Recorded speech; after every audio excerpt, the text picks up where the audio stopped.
On fait un petit tour sur le marché de Noël de Colmar et on se pose des questions business. C'est parti. Est-ce que ce sera vraiment rentable un chalet qui fait des crêpes comme celui-là par exemple? On va voir ça ensemble. On va tout d'abord calculer le coût matière. Pour faire 10 crêpes, c'est une très bonne recette d'ailleurs, il nous faudra 200 g de farine qui va nous coûter 18 centimes, 30 g de sucre 3 centimes, 100 g d'œufs 45 centimes, 400 g de lait 35 centimes, 50 g de beurre 34 centimes et enfin 2 g de sel environ 0,02 €. Ce qui nous donne un total pour les 10 crêpes en coût matière de 1,35 €, c'est-à-dire 13 centimes par crêpe. Et si on ajoute bien sûr la petite serviette pour la crêpe et si c'est une crêpe au sucre, on arrivera à un total de coût pour la crêpe à 16 centimes.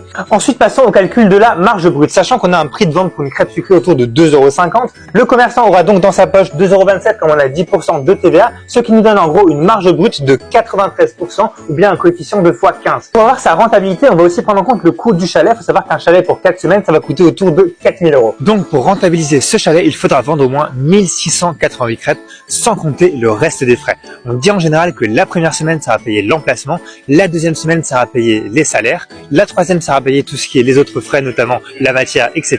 Et la quatrième semaine sert enfin à faire en fait le bénéfice. La rentabilité nette d'un stand atteint en général 25 à 30% de marge nette. C'est vraiment un business qui peut être intéressant sur cette période de marché de Noël. J'espère que ça t'a plu. Si tu veux d'autres vidéos sur les marchés de Noël, n'hésite pas à nous dire ça en commentaire.